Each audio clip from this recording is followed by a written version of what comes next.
Surat-surat Yesus bangku ersinal satota Gelubu juras mehuhi cingana Athena Ersinal salterang sini suraken Yesus Ersinal salterang ku tetap bersinal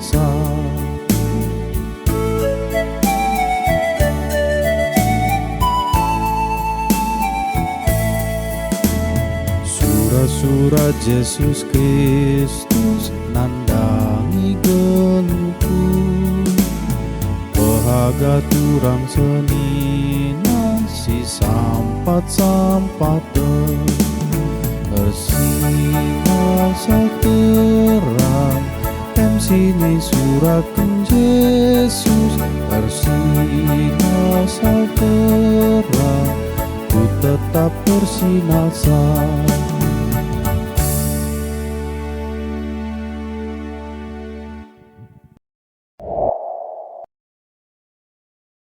Saudara-saudara yang dikasihi Tuhan kita Yesus Kristus, mari kita bersatu di dalam doa. Kita berdoa. Kami mengucap syukur ya Tuhan Allah yang mengasihi kami atas segala berkat dan rahmat Tuhan yang selalu mendampingi perjalanan kehidupan kami. Sehingga kami selalu bisa datang kepada Tuhan dan menikmati berkat-berkat Tuhan. Pada hari ini kami akan mendengarkan firman Tuhan. Biarlah Roh Kudus bekerja dalam hati dan pikiran kami supaya kami bisa mendengar firman Tuhan, mengerti dan memahaminya. Dan hamba-Mu dalam keterbatasannya biarlah Roh Kudus yang bekerja agar Dia mampu menyampaikan firman Tuhan. Di dalam nama Yesus kami berdoa dan mengucap syukur. Amin. Saudara-saudara yang dikasihi Tuhan kita Yesus Kristus, jua-jua man banta krina, shalom. Firman Tuhan bagi kita pada hari ini diambil dari Efesus 4 ayat 24. Demikian firman Tuhan. Dan mengenakan manusia baru yang telah diciptakan menurut kehendak Allah di dalam kebenaran dan kekudusan yang sesungguhnya. Saudara-saudara yang dikasihi Tuhan kita Yesus Kristus, setiap orang dipengaruhi oleh hal-hal yang dia alami di masa lalu. Secara teori, jika orang mengalami kekerasan di masa lalu, maka kemungkinan besar pengalaman itu akan mempengaruhinya. Apakah dalam bentuk menjadi pelaku kekerasan atau bisa juga menjadi orang yang hidup dalam kebencian. Hal-hal ini jika tidak disadari akan membentuk kepribadian atau karakter seseorang. Dan pada akhirnya akan menentukan cara dia merespon segala sesuatu. Selain itu setiap orang pun punya masa lalu yang ingin dia tinggalkan atau dia lupakan. Apakah itu kebiasaan-kebiasaan buruk, perbuatan-perbuatan jahat atau pengalaman yang tidak dia sukai. Seringkali keputusan-keputusan yang diambil seseorang itu berdasarkan pengalaman yang dihadapi di masa lalu. Sehingga orang tersebut terbelenggu dan tidak bebas untuk melakukan hal-hal baik. Banyak orang yang menolak menjadi pelayan Tuhan hanya karena dia mengingat pengalaman-pengalaman tidak baiknya di masa lalu. Sehingga membuat dia tidak percaya diri. Ada banyak juga hamba-hamba Tuhan yang tidak berani menyuarakan kebenaran hanya mungkin karena dia melakukan kesalahan di masa lalu. Lalu pertanyaannya, bagaimana kita bisa lepas dari segala macam hal-hal buruk di masa lalu sehingga kita bisa hidup dengan benar di masa sekarang? Firman Tuhan yang menjadi bahan renungan kita ini adalah sebuah nasihat yang disampaikan Rasul Paulus kepada jemaat di Efesus supaya mereka hidup dalam realitas sebagai manusia baru. Jemaat Efesus itu sendiri adalah jemaat yang dibangun di tengah-tengah kondisi yang buruk.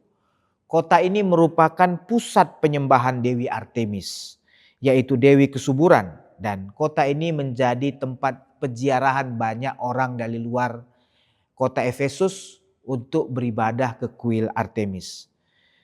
Ini menjadi tempat penyembahan berhala sehingga kota ini menjadi penuh dengan perilaku amoral dan praktek okultisme. Oleh karena itu jemaat Efesus menghadapi tantangan yang cukup berat. Karena dikelilingi oleh hal-hal yang negatif, mereka dimusuhi karena imannya. Dan kemungkinan juga jemaat Efesus adalah jemaat yang berasal atau hidup dalam kebobrokan moral dan penyembahan berhala sebelum mereka mengenal Kristus. Sehingga besar sekali godaan bagi mereka untuk jatuh pada kehidupan yang lama. Paulus mengingatkan agar jemaat hidup mengenakan manusia baru. Manusia baru adalah istilah yang digunakan Paulus bukan untuk menunjuk pada identitas lahiriah atau sesuatu berdasarkan urutan waktu. Manusia baru menunjuk pada keadaan seseorang sebagai buah dari relasinya dengan Tuhan.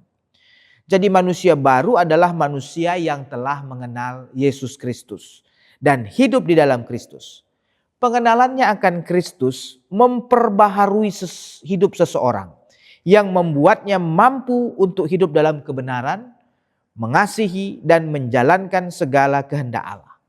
Dia mampu mengendalikan diri, dia mampu mengekang hawa nafsunya. Paulus mengungkapkan bahwa kehidupan sebagai manusia baru bukanlah merupakan buah dari pekerjaan dan usaha manusia. Bukan buah dari pengetahuan intelektualitas manusia, tapi murni adalah pekerjaan Allah.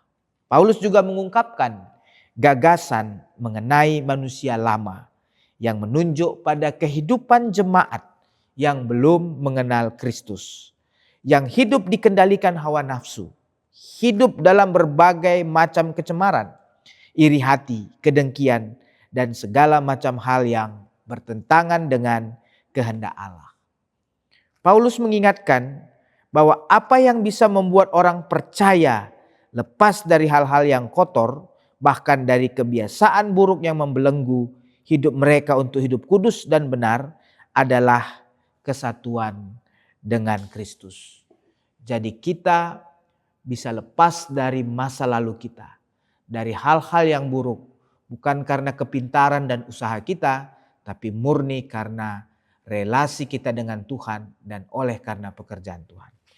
Saudara-saudara yang dikasihi Tuhan kita Yesus Kristus, sebagai penutup dari renungan ini, sebagaimana jemaat Efesus, demikian juga kita adalah orang-orang yang telah ditebus Tuhan. Dan kita ditebus bukan untuk hidup dalam kuasa dosa, bukan untuk hidup dalam masa lalu, bukan untuk hidup terkekang oleh pengalaman buruk di masa lalu.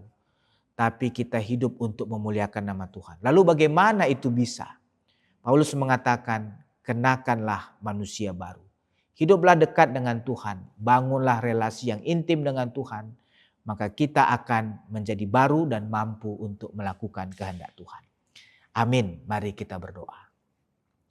Terima kasih Tuhan atas firman Tuhan yang mengingatkan kami bahwa kami adalah orang-orang yang sudah ditebus, orang yang dulu hidup dalam gelap, orang-orang yang memiliki pengalaman-pengalaman buruk, pengalaman-pengalaman pahit, dan mungkin kami hidup dalam kebiasaan yang tidak berkenan bagi Tuhan.